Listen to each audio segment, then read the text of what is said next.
জীবনে মানসিক শান্তিটাই আসল, আর বাকি সব কিছু মিথ্যে।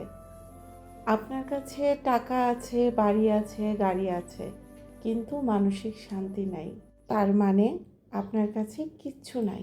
মানসিক শান্তি এমন একটা জিনিস যেটা কখনোই টাকা দিয়ে কেনা সম্ভব না। এটা সম্পূর্ণটাই সৃষ্টিকর্তা প্রদত্ত। কর্ম এমন একটা জিনিস যেটার ফল আজকে অথবা কালকে আপনাকে ভোগ করতেই হবে। রিভেঞ্জ অফ নেচার একটা কথা আছে না, এটা সবসময় আমাদের মাথায় রাখা উচিত। কাউকে কখনো এমনভাবে আঘাত করবেন না যেন সে আপনার ভবিষ্যতে মানসিক অশান্তির কারণ হয়ে দাঁড়ায়। আপনি বা আমি হয়তো বা কারো দোয়াতে না থাকতে পারি, কিন্তু কারো দীর্ঘশ্বাসের কারণ যেন না হই। কারণ নিজের কর্মফল একবার না, জীবনে বারবার ঘুরে ফিরে নিজের উপর বর্তায়।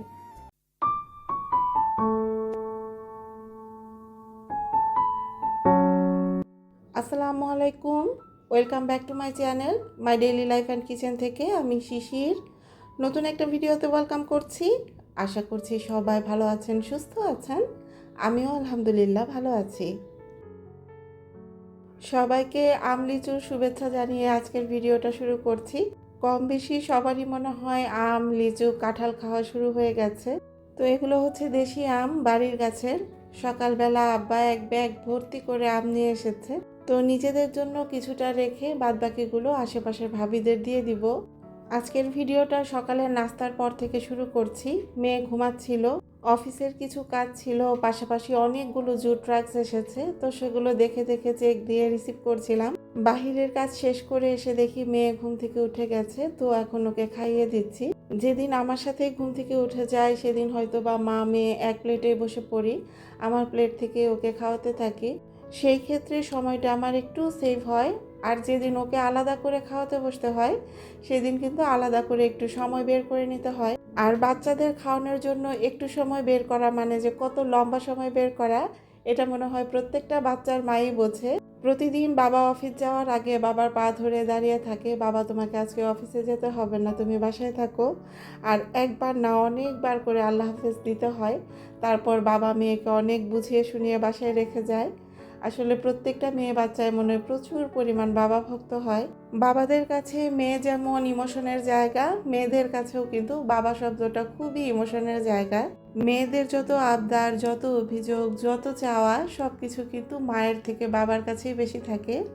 তো যাই হোক, এখন যারা আমার ভিডিওটা দেখা শুরু করেছেন, যদি আমার ভিডিওতে দেখানো কোনো একটা অংশ আপনার কাছে ভালো লেগে যায় তাহলে প্লিজ একটা লাইক দিতে ভুলবেন না।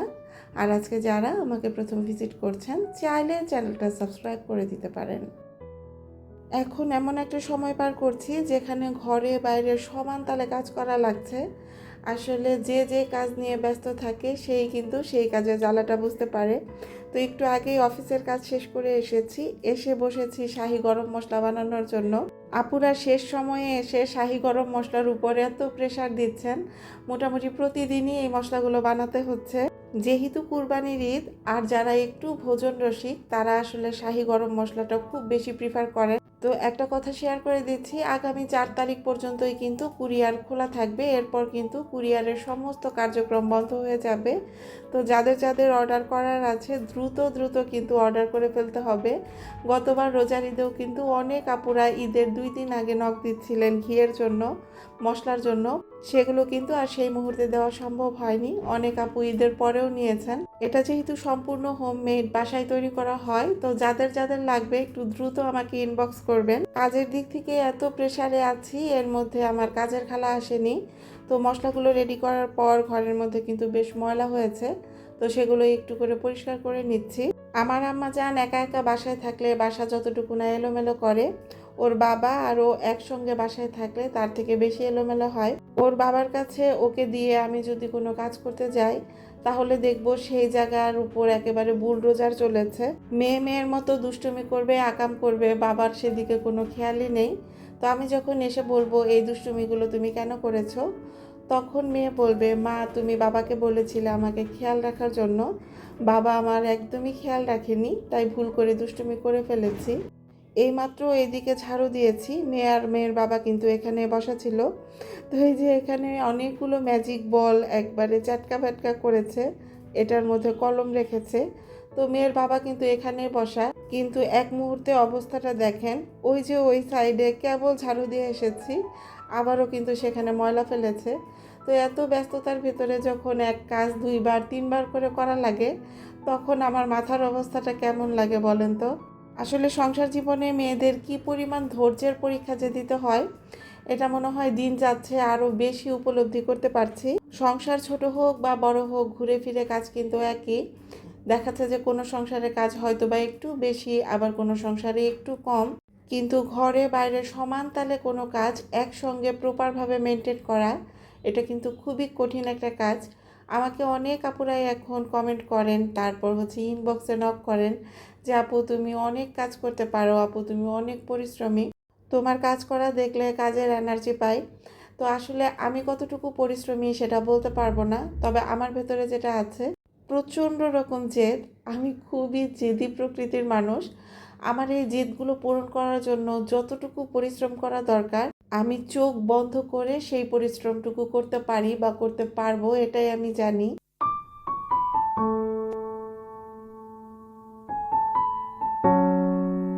আমি সবসময় একটা কথা বলি, মানুষের জীবনে জেদ থাকাটা খুবই দরকার। অনেকে বলেন রেগে গেলেন তো হেরে গেলেন, আসলে কিন্তু কথাটা সব ক্ষেত্রে সত্যি না। কিছু কিছু জিনিসের উপর রাগ, কিছু কিছু জিনিসের উপর জেদ আসলে নিজের উপর আনতে হয়। যদি সেই রাগ আর জেদটাকে পুঁজি করে পরিশ্রম করা যায়, তাহলে কিন্তু একটা সময় ঠিকই সফলতা আসে। তবে এটাও সবসময় মাথায় রাখা উচিত, আপনার এই রাগ, আপনার এই জেদ সব কিছু যেন নিজের ওপর হয়, অন্য কারো উপর না হয়। ইচ্ছাকৃতভাবে অন্যের উপর যখন রাগ দেখাবেন, জিদ দেখাবেন, তখন কিন্তু কখনোই সেটার ফিডব্যাকটা ভালো হিসাবে পাবেন না। তো আমি যেটা মনে করি যে রাগ যদি করতেই হয়, জেদ যদি করতে হয়, সেটা নিজের উপর করা উচিত। যখন কোনো কিছু নিয়ে নিজের উপর রাগ, জেদ, ক্ষোভের সৃষ্টি হয়, সেখান থেকেই কিন্তু মূল পরিশ্রম করার স্পিরিটটা আসে। তো যাই হোক, ছোট মানুষ হয়ে অনেক ভারী ভারী কথা বলে ফেলেছি। যদি কোনো ভুল ভ্রান্তি করে থাকি, প্লিজ একটু ক্ষমা সুন্দর দৃষ্টিতে দেখবেন। আসলে যেহেতু ব্লগ ভিডিও শেয়ার করি, অনেক রকম কথা শেয়ার করি, মনের ভেতরে জমানো যত কথা থাকে সব কিছুই কিন্তু ভিডিওতে শেয়ার করি। মানুষ মাত্রই ভুল করে, যদি ভুল না করতো তাহলে মানুষ আর ফেরেশতার মধ্যে কোনো পার্থক্য থাকতো না। তো সেই জন্যই বলছি, যদি ভিডিওতে কোনো ভুল ভ্রান্তি বলে থাকি, ছোট বোন হিসেবে, মেয়ে হিসেবে কথাগুলো ক্ষমার দৃষ্টিতে দেখবেন। আমি এমন একজন মানুষ, যদি আমি কারো কাছে কোনো সময় ভুল করি, তার কাছে একবার না, আমার 100বার ক্ষমা চাইতেও কোনো সমস্যা নেই।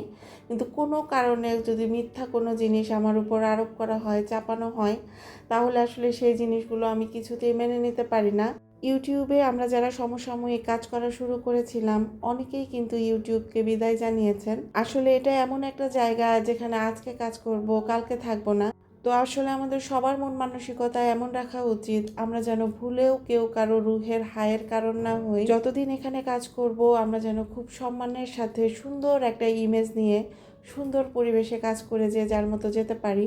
তো এখন ভিডিওর থাম্বনেল পার্টটা শেয়ার করছি। আড়ং থেকে নিজের পছন্দের অনেকগুলো কেনাকাটা করেছি। সামনে যেহেতু ঈদ, তো সেই ঈদকে সামনে রেখেই মূলত কেনাকাটাগুলো করা। আড়ংয়ের এই ছোট্ট ছোট্ট ফ্লাওয়ার ভাসগুলো খুব ভালো লাগে, কিন্তু এগুলোর মধ্যে আসলে খুব একটা নতুনত্ব থাকে না। ঘুরে ফিরে দেখা যায় যে সেই একই জিনিস। তো এখানে একটা হানি স্টিক আর একটা চামচ নিয়েছি। এই হানি স্টিকটা অনেক দিন থেকেই নিতে চাচ্ছিলাম। আর এই যে নারকেলের খোসাতে বানানো একটা চামচ, এই চামচটাও আমার খুব পছন্দ হয়েছিল। সংসার জীবনে বড় জিনিস কেনার ক্ষেত্রে থাকে টাকার চিন্তা, আর ছোট জিনিস কেনার ক্ষেত্রে থাকে অবহেলা। আর আজকের যে জিনিসগুলো নিয়েছি, এগুলো সবই আমাদের টাঙ্গাইলের আড়ং আউটলেট থেকে নেওয়া।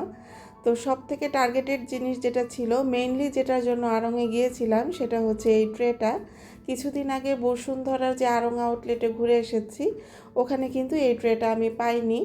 তো এটার জন্য আসলে খুব খোঁজাখুঁজি করছিলাম। তো শেষমেশ গিয়ে দেখি আমাদের টাঙ্গাইলের যে আড়ং আউটলেট, ওখানেই আছে। তো একটা পিসই ছিল, সেটা আর হাতছাড়া করিনি, তো সেটাই নিয়ে এসেছি।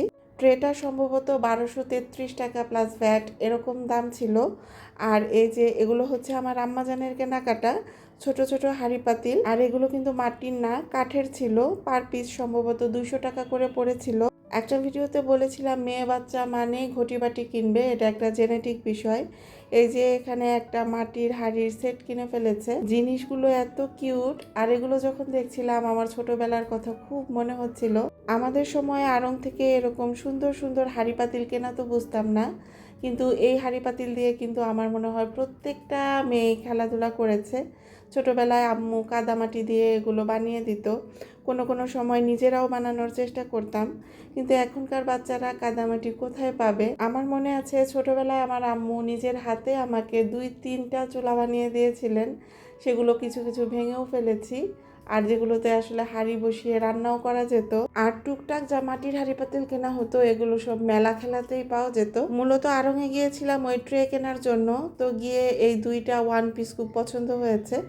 তো একবার নিতে চাচ্ছিলাম, আবার নিতে চাচ্ছিলাম না। তো সাপানের বাবা বলছে যে সামনে যেহেতু ঈদ, আর ঘোরাফেরা করে লাভ নাই, তুমি এখান থেকে জামা নিয়ে নাও। আসলে কুরবানি ঈদে গরু কেনাটাই কিন্তু আমাদের ফার্স্ট প্রায়োরিটি থাকে ড্রেসের তুলনায়। তো মনে মনে ভাবলাম যে নিজের উপর দিয়ে যে পরিমাণ প্রেশার যাচ্ছে, 3 পিস কিনে টেইলরের হাতে পায়ে ধরার ওই টাইমটা আসলে পাবো না, ওই টাইমটা নাই। তার থেকে রেডি ড্রেসই কিনে ফেলি, অন্তত ঈদের দিন একটু হলেও পরতে পারবো। তো এখানে 2টা ওয়ান পিস নিয়েছি, মানে কুর্তি। এই কুর্তিগুলোর সব থেকে ভালো দিক আমার কাছে মনে হয়েছে যে এগুলোর কিন্তু ঘের অনেক, তো পরলে একদম কার্ল হয়ে নিচের দিকে ঝুলে থাকে, অনেকটা ফ্রকের মতো শেপ আসে। তো 2টা ড্রেস সম্ভবত 6,000 টাকা প্লাস নিয়েছিল। আর এটা হচ্ছে আমার আম্মাজানের কেনাকাটা। আমার আম্মাজান নিজের পছন্দে কেনাকাটা করেছে। একই কালারের 2টা ড্রেস, বারবার বোঝাচ্ছিলাম বাবা 2টা 2 কালার নাও। আমার মেয়ের কিছু কিছু জিনিস ঠিক আমার মতো। ছোটবেলায় আমি আমার আম্মুর সঙ্গে খুব একটা মার্কেটে যেতে চাইতাম না, যদি আব্বুর সাথে যেত তাহলে যেতাম, কারণ যে জিনিস পছন্দ করতাম আম্মু সেই জিনিস কিনে দিতে চাইতো না।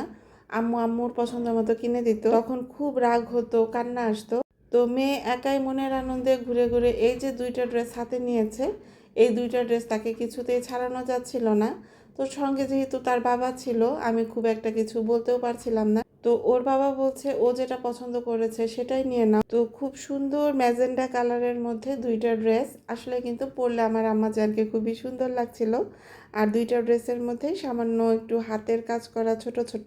আর এই ড্রেসটা নেওয়ার একটা মাত্রই কারণ, এটার সাথে প্লাজো আছে। আর সব থেকে বড় কারণ হচ্ছে এই যে এই জিনিসটা, ওড়না, যেটা পরলে আমার আম্মাজানকে নাকি অনেক বড় লাগবে। আমরা ছোটবেলায় ঈদের জামা কাপড় কিনে সেগুলো লুকিয়ে রাখতাম, আর আমার মেয়ে এমন হয়েছে নতুন কোনো জামা কাপড় দেখলে পুরাতন সব ভুলে যায়, সেগুলোই পরতে থাকে। আমার খুব কষ্টে ওর বাহিরে পরে নিয়ে যাওয়ার জামা কাপড় লুকিয়ে রাখতে হয়। সাফান মামুনির ভক্ত আন্টি যারা আছেন বা নানু যারা আছেন, তারা কিন্তু আজকে আমার উপর রাগ হয়ে যাবেন, কারণ সাফানের অনেকগুলো বিচার দিয়েছি ভিডিওতে। এই যে 1.5টা বছর ধরে ইউটিউবে কাজ করছি, এখানে যদি প্রাপ্তি অপ্রাপ্তির কথা হিসাব করতে যাই, আজকের দিনে দাঁড়িয়ে আমার কাছে মনে হয় আমার কোনো অপ্রাপ্তি নেই, যা আছে সবই প্রাপ্তি হিসেবেই আছে। এই যে আপুরা এত আন্তরিকতা নিয়ে ভিডিওতে কমেন্ট করেন, অনেক আপুরা এখন ফোন কলে কথা বলেন, এগুলো সবই ইউটিউবে কাজের প্রাপ্তি আমার। ভাসান টেক পকেট গেট থেকে নাজনীন করিম নামের একজন আন্টি আমার ভিডিও দেখেন। আমি বিজনেস শুরু করেছি পরে থেকে, এমন কোনো কিছু নাই যেটা আসলে লঞ্চ করেছি আন্টি আমার কাছ থেকে নেননি। আমার উপর কি পরিমাণ আস্থা, কি পরিমাণ বিশ্বাস যে আছে, আমি আন্টির সঙ্গে কিন্তু কথা বললে বুঝতে পারি। আরেকজন আন্টি আছেন খিলক্ষেতের, এই আন্টিটাও ফোন দিয়ে এমনভাবে কথা বলেন মনে হয় একদম আমি তার নিজের মেয়ে। এরা যখনই ফোন দেন কখনোই কোনো সময় নাম ধরে বলেন না, সব সময় মা বলেন। আর এটা সব থেকে বেশি ভালো লাগে যখন জিজ্ঞেস করেন আমার নাতিন কোথায়, আমার নাতিন কেমন আছে। শুধুমাত্র ভিডিও দেখে এত দূর থেকে যে এতটুকু আপন হতে পেরেছি, তো এগুলো যখন মনে করি তাহলে আসলে আফসোস বলতে, অপ্রাপ্তি বলতে কোনো কথা থাকে না। এই যে 1.5টা বছর ধরে কাজ করছি, আমাদের লিপি আপু, হানি আপু, এরা কিন্তু সাধারণ দর্শক, এদের কোনো চ্যানেল নাই, কিন্তু সব সময় এত ভালোবাসা দিয়ে আগলে রেখেছেন। বিশেষ করে বিভিন্ন টিপস, যে শিশির তুমি এইভাবে না এইভাবে করো, এটা এইভাবে না ওইভাবে করো। তো এই জিনিসগুলো কিন্তু আমাকে প্রচুর রকম হেল্প করেছে ইউটিউবে কাজ করার জন্য। ওই যে একটু আগে বললাম ইউটিউবে অনেকের সঙ্গে কাজ করা শুরু করেছিলাম, এদের মধ্যে শাহিনুর সিদ্দিকা বুবু, পলি আপু, রিমা আপু, এদেরকে আসলে সত্যিই মন থেকে খুব মিস করি।